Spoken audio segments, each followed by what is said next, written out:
This episode is a replay of my interview with Sherry Stauk, founder of Where Writers Win.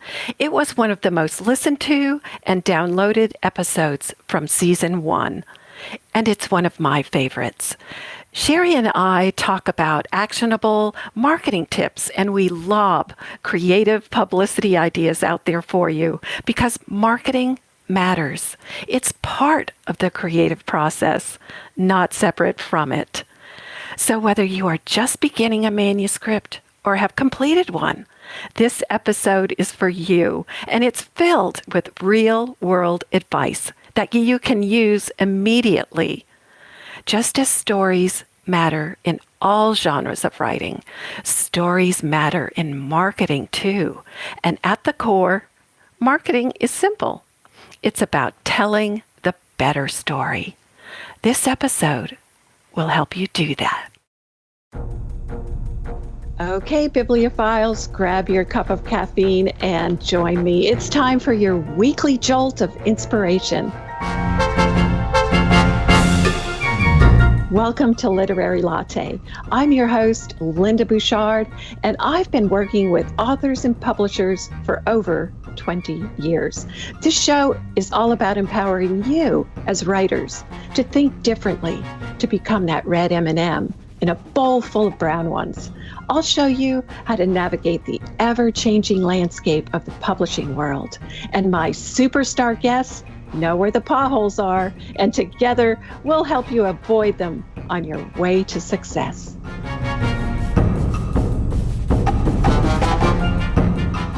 If you've ever wondered how to navigate all the social media options available to you as writers, or whether you need them at all, then you're in the right place, because my guest today is a rock star when it comes to helping authors stand out in the cluttered arena of social media. Hi, I'm Lynda Bouchard, your host of Literary Latte. In this fast-paced episode, I'll be in conversation with Sherry Stauk, CEO and creator of Where Writers Win, a marketing firm that offers a full suite of author services, including everything from social media training to website creation. Prior to forming her company, Sherry was a professional pool player for 20 years. And wow, if that doesn't make you think creatively, I don't know what would. She's the author of Chicks with Sticks, a novel about, well, chicks playing pool. Today, we'll learn why a robust social media presence is important to book sales and how reviews can tip the scales in an author's favor, and oh, so much more, because Sherry has a great understanding and appreciation for what it takes to make authors successful. Sherry, welcome in. Thank you so much. It's great to be here. I get to be a rock star, which is great. This is the only thing I get to be a rock star in. I can't carry a tune in a bucket. So there you go. Well, we've raised the stakes today. So I just want to start, Sherry, by talking a little bit about that cool transition from being a pro pool player to forming your business, and maybe talk a little bit about the entrepreneurial mindset, because I know from going personally from working for a major airline and then transitioning to form my business that it takes a shift in thought. And, you know, we're always looking to do something differently. And yes, as our entrepreneurs, we're not interested in the status quo. We love breaking the rules. So what was that light bulb moment for you? You know, I think that it was more of a natural progression than people assume, because my family owns Pool and Billiard Magazine, which was a publication my dad and I started basically when I was still a teenager, kind of to fuel my pool habit, so to speak, because at the time there wasn't yet a women's tour, which we got involved in helping to develop. And then once I started playing professional pool, I was actually approached by a publisher in Champaign, Illinois, called Human Kinetics. They do multiple sports titles, and they asked if I would write a pool book. And I said, only if I can write it with my coach, since most of the awesome ideas are his anyway, and I can't really take credit for them. So he and I published Precision Pool, and then another book called Pool Player's Edge. And those have sold hundreds of thousands of copies. They've been translated into Russian and simple Chinese. So it was very, very successful. But along that way, even owning a magazine and having, obviously an amazing platform of readers to reach out to, I learned that that isn't enough when you publish a book. So, and that's kind of how I got involved more in the social media aspect of things. And my light bulb moment was at a conference in Columbia where Heidi Durow was speaking. She wrote the book, The Girl Who Fell from the Sky. It had won the Barbara Kingsolver Award. And she discovered very quickly that even with that award and a guaranteed publishing deal from Algonquin Press, that they were going to give her 5 book signings, and she knew that was kind of a non-starter. So she started reaching out to a lot of her social media and saying, can you host me? Can I sleep on your couch? And can you hook me up with the local bookstore there? She worked, so by the time I met her in Columbia, she worked her book signings up to 25. By the time I brought her to the Words and Music Conference that I work with in New Orleans in July, she was up to 50. By the time she actually did that conference in November, she was at over 100, and her paperback then released on the New York Times bestseller list in January. So that whole thing together is kind of a light bulb moment that, because there's so many books being published, as you well know, and really good books. There's a lot of good indie books, a lot of good traditional books. But because there are so many, it's no longer a case of, if you build it, they will come. You have to get out there and start promoting it. And that's kind of how I got involved in the whole thing. Interestingly enough, Lynda, it's not much difference between promoting individual athletes and individual authors. We all have the same concerns. Right. How do we shout, look at me, without shouting, look at me? Absolutely right. The same components for marketing go across every genre, every business. Right. It's inherent. And that's well said. And so let's talk then about that social media presence. And Sherry, tell us how much of an author's success is due to investing in social media presence, or is that interest established offline first? Because my experience with authors is that unless you have an Anderson Cooper kind of following, social media doesn't impact book sales to a great degree. It doesn't go as deeply as more authentic engagements. And a lot of that is serendipity and dependent on readers too, because not all of them, as you know, use social media. So talk a little bit about that synergy there. Yeah. And, a lot of it kind of depends on the author and the genre, where they're comfortable, what they like to write, what they like to share. But you do have to build that following. And here's why. I don't think that social media is the be all end all. But it is the necessary component. I run into authors are going, well, I have 5,000 Facebook fans and I bought 3,000 of them, but I'm still not getting any sales.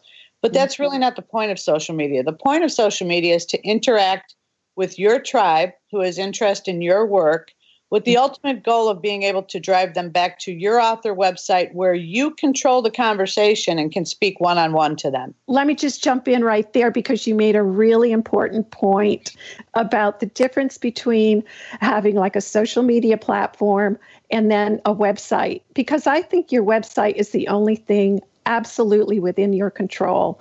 Yes. Social, right? Would you agree? Yeah, oh, absolutely. And we've run into authors before that have been proof positive of this, that said, I thought I was good enough being on Facebook, and then I started Googling me, and all these weird things were coming up, and I realized that I wasn't in control of the conversation. Right. So, what I tell folks is, look, Mark Zuckerberg has enough traffic. He doesn't need your help. Our job is to use sites like Facebook and Twitter and LinkedIn and Pinterest and Instagram to drive people back to our website where you can communicate with them more personally, to get them on your list, to be able to send them those newsletters or those book sales, or, where your next signing is coming up. That stuff is absolutely key. So it's social media that is the tool that drives people to our own traffic. Right. Well said. And somebody you're probably familiar with is Gillian Flynn, the author of Gone Girl. Yes.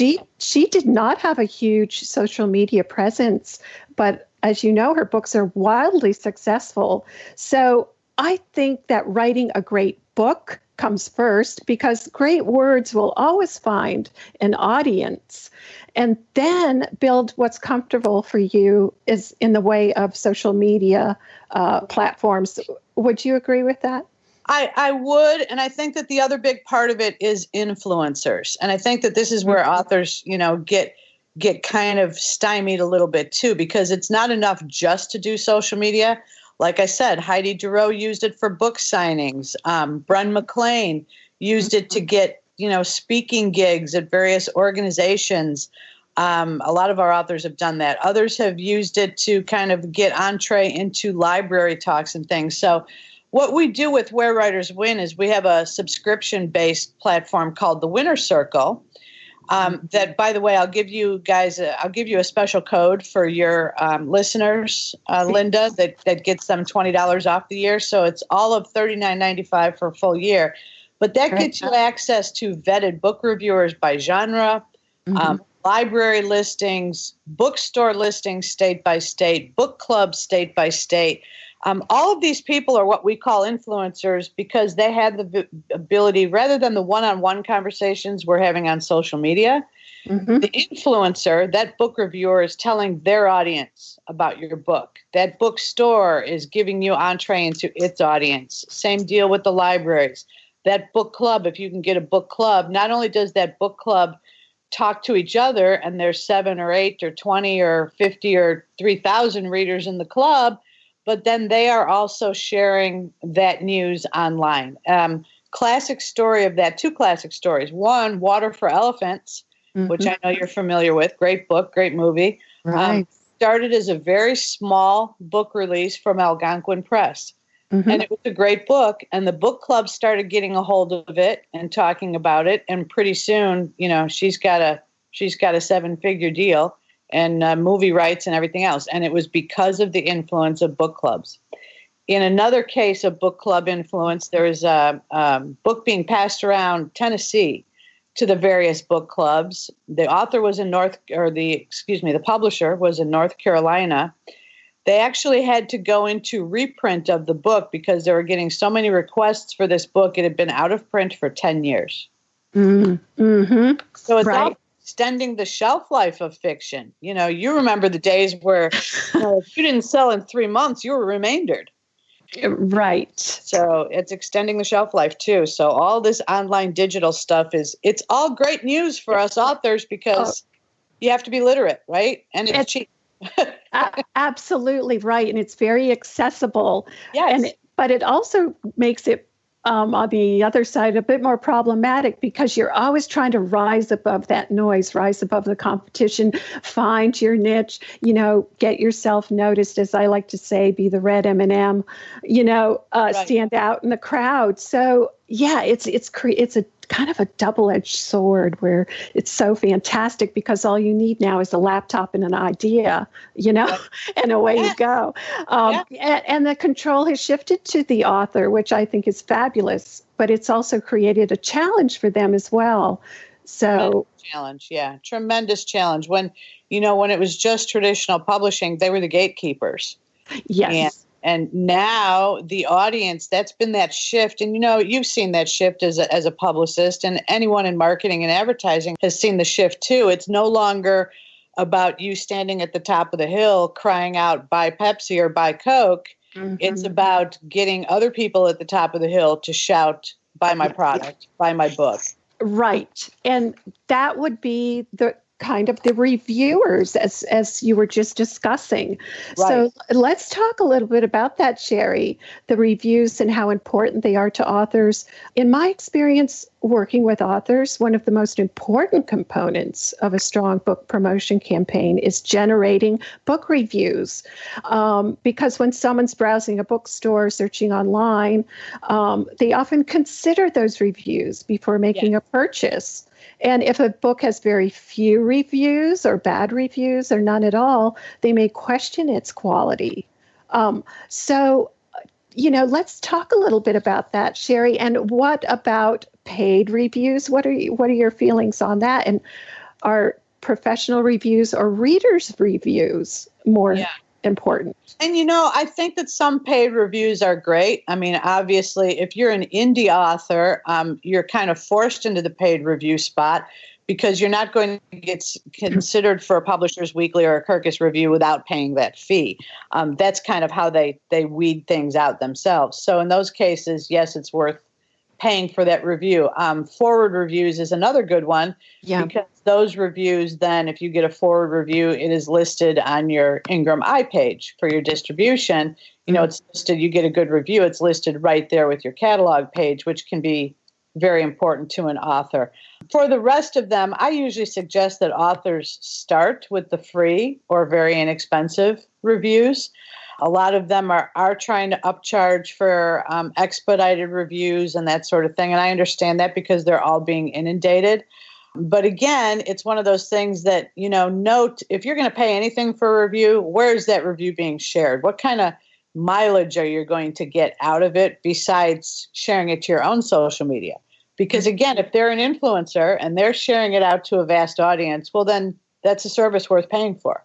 Yes, right. And I think publishers look at that too in advance of considering a book, as well as the author's entire platform. And so much goes into it. But the problematic part is getting the Amazon reviews, which are a whole different animal. So those are individuals posting to Amazon. And, you can post your book onto NetGalley and find some reviews that way. You can do Goodreads giveaways and find some reviews that way. Those are going to cost you money. But we always advise that authors, and they all say, well, this is so difficult to get my family and friends to say anything. Right. But if that's difficult, imagine how difficult it is to get a stranger to say something. Right. So Absolutely. If you can start with that group, what we call your launch team, willing to put something up, that kind of kickstarts you. Right. It all starts somewhere. And I think that in our data-driven age, book reviews, left by readers on Amazon and Goodreads can make a huge difference in the success of an author, because especially the emerging and mid-list authors who aren't getting their books reviewed in the New York Times. You know? Exactly. Yeah.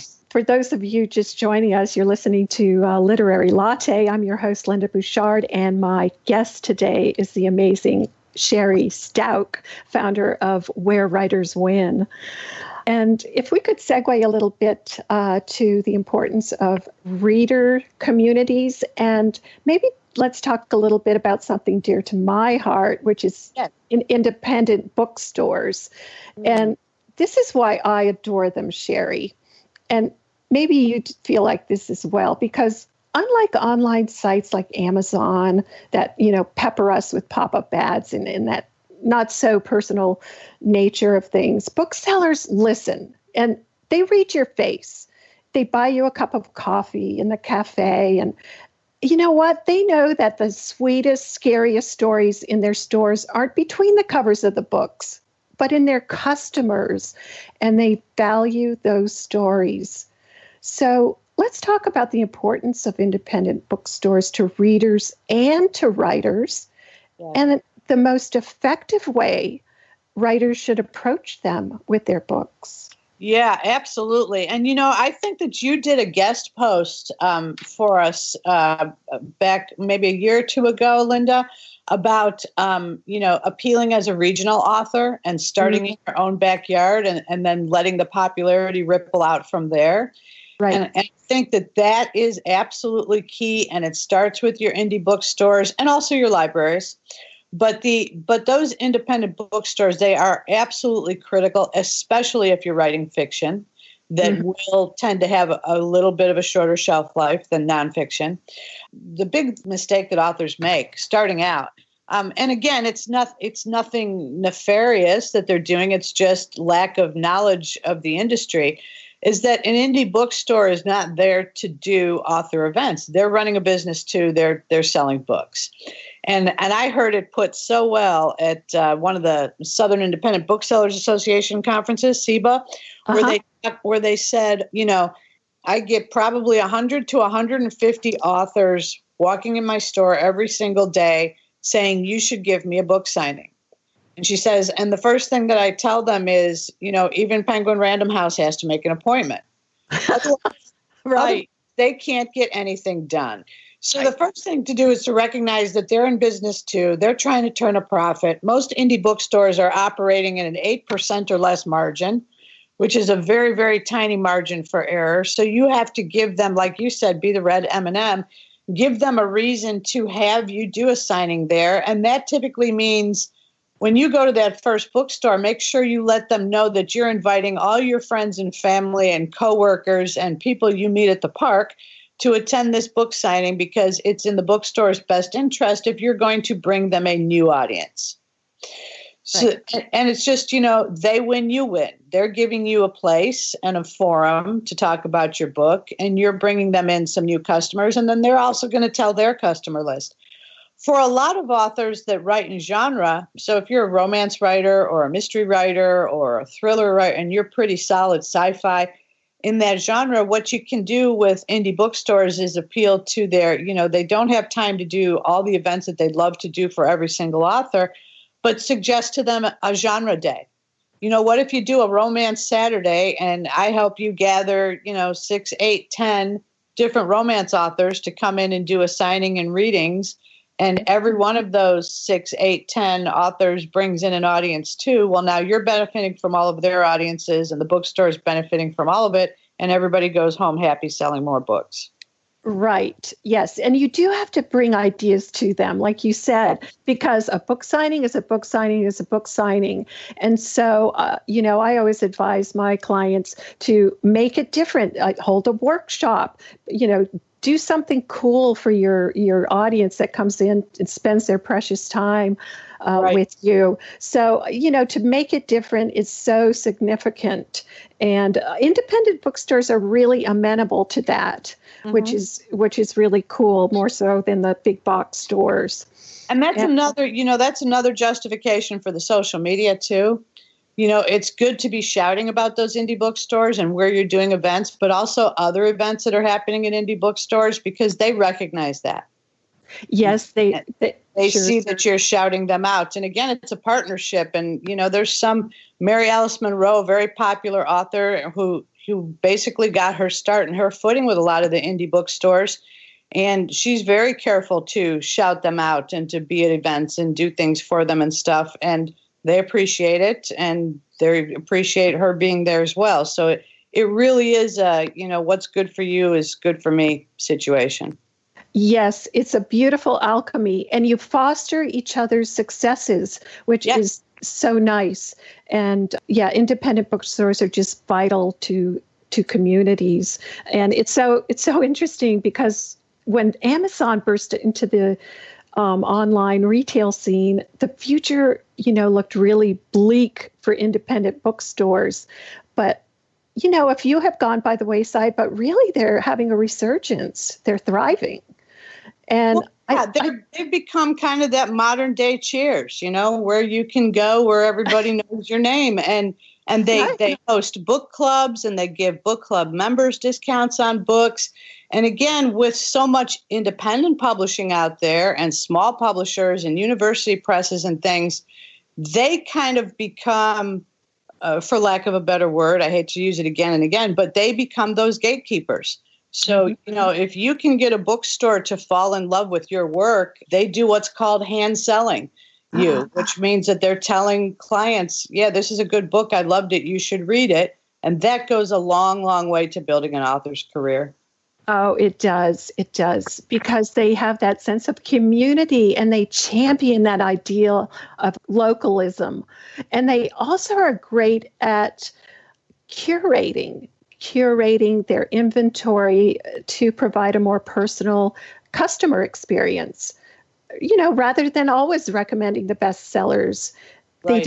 They develop that relationship with the customers and up-and-coming authors. We had that case with J.C. Sasser, who wrote Gretel Bird. She was an Okra pick by Southern Independent Booksellers. And we had her, we started out just going after a few events in local markets. She had some contacts in Georgia, where she's from and where the book takes place, and some contacts in Charleston, South Carolina, and started with those and then built on that, just like you say, with the ripple effect. And every time she would do an event, make sure and post photos of it, and that was exciting, and that she sold a lot of books, because she did. And that built interest from other potential stores saying, oh, wow, she sold 75 books here. She sold 100 books there. We'd be silly not to have that author here. And, so she's been at 60-something events now. And again, started as a debut novelist. Nobody knew her name. So it's just a matter of working the plan. There's kind of no magic bullet here. Right. Yes, you are so right, because it's a lot of work. People don't realize that. I say, wow, great, you finished your novel. Now the hard part begins. Right. Because you're indie or traditionally published. I mean, she was a traditionally published author. Our traditionally published authors know that they have to work every bit as hard as an independent author. They still have to get out there and do the events and, do the social media and be communicating, or you get forgotten very quickly. Yes, because there's so many books being published at any one time. So you do have to keep that engagement going. And even traditionally published authors, Sherry, after a few months, their publicist, has gone on to the next big title. Right. So they have to do it themselves, the authors. Yes. Yeah. How do you keep that momentum going? Exactly. Yeah. And the other thing that you've probably said to folks before, but is, it's a marathon, not a sprint. Right. So a lot of authors get discouraged, if nothing happens in the first 3 months. But again, for a debut novelist, it's not unrealistic for it to take 12 to 18 months to really get traction. Yes, it's like anything else. That overnight success takes sometimes months and years, right? It's absolutely. Like it is like dropping a pebble into the pond. Yep. It ripples outward, and you leverage local media to regional to national. You just leverage each media hit for great. Absolutely. Right. And, the thing that we tell every single client when they're starting out is to pick a number in your head. And I don't care what your number is. It could be 5 or 10 or 20 or 50 or 100. But at the end of every day, how many new people are going to know your name and the name of your book? And that's going to be different things on different days. So, one day that's going to be you booking them a TV show appearance. And one day that's going to be a newspaper interview. And one day that's going to be a new review coming out. And one day that's going to be a book club sharing their stuff. One day that's going to be a Facebook post or making new friends on Twitter. It all contributes. But at the end of every day, dependent on your time and your investment in the project, how many new people are going to know your name and the name of your book? Absolutely. That's wonderful. Yes, right. And it's like, it's such a high when authors get a yes. I have had authors call me like screaming into the phone. It's like, this local newspaper wants to interview me, and they're like so thrilled. So, it pays off. That hard work will pay off. Yeah, absolutely. That's what sells books, you being out there. Right. And also, at the indie bookstores, make sure, authors, that when you're going even to do a book signing, make sure that you have a sign-up list there. Always, always, always have a sign-up list for the person's name and email address so that you can get them on your list, because I assume that you're going to write more than one book, and you always need to be list building. But also ask the question on that list that they're filling in their names and emails for, do you belong to a book club? You would be amazed. Our authors, at every single event they do this. And I guarantee you they average at least one book club out of every single event they go to that they wouldn't have known about otherwise. And the book club member doesn't even stop to think about it and goes, oh, yeah, you're right. I should have my book club read this book. So it's a way of reaching back to those people that do belong to book clubs and saying, hey, would you guys like to read this book in your club? And I'd be happy to Skype with your group to discuss it, or, FaceTime you or whatever. And that gets people a lot more influence out there as well. Right. I love that. That's a great tip. because they become your biggest evangelists. Yes. And they, tell everyone they know. So that's wonderful advice, Sherry. Yes. So we have just like a brief amount of time left, maybe a minute or so. What would you like to leave our listeners with some wisdom from the great Sherry Stout? Patience. And that is the hardest thing because you're so eager. Birthing a new book it's like birthing a new baby. You want to show everyone your baby photos. And not everybody is ready to see your baby photos yet. So sometimes it takes a little bit of patience. It's not going to happen all at once. But I can promise you, if you just apply yourself just a little bit every day, at the end of training our folks, we expect, them to spend no more than 20, 30 minutes a day on their social media stuff just to kind of maintain and get it out there and put out a post and those sorts of things, because we do want writers writing. But again, it's that little bit of effort, that little bit of applied effort every single day. It's no different. I think authors understand it. And if you put it in terms of what authors understand, and that is book writing. You can't sit down and say, I'm going to write a book today. It's spread out over several months of applying a little bit of that every day. And it's exact same thing with your marketing. Perfectly said. Perfectly said. And Sherry, this has been like a roller coaster ride. I have loved it. It's gone so quickly. And thank you so much for being here today. And thank you, Latte listeners, for tuning in. If you'd like more information about Sherry, you want to hire her for your group or hire her for your social media platform, or maybe even how to get that 8-ball in the side pocket. I'll have her info up on my website along with this episode, and you can reach me at bookingauthorsinc.com. Thank you, Sherry. Thank you so much. It was great to be here, Lynda. You guys have a great day. You too. You've been listening to Literary Latte with Lynda Bouchard. For more information, visit bookingauthorsinc.com.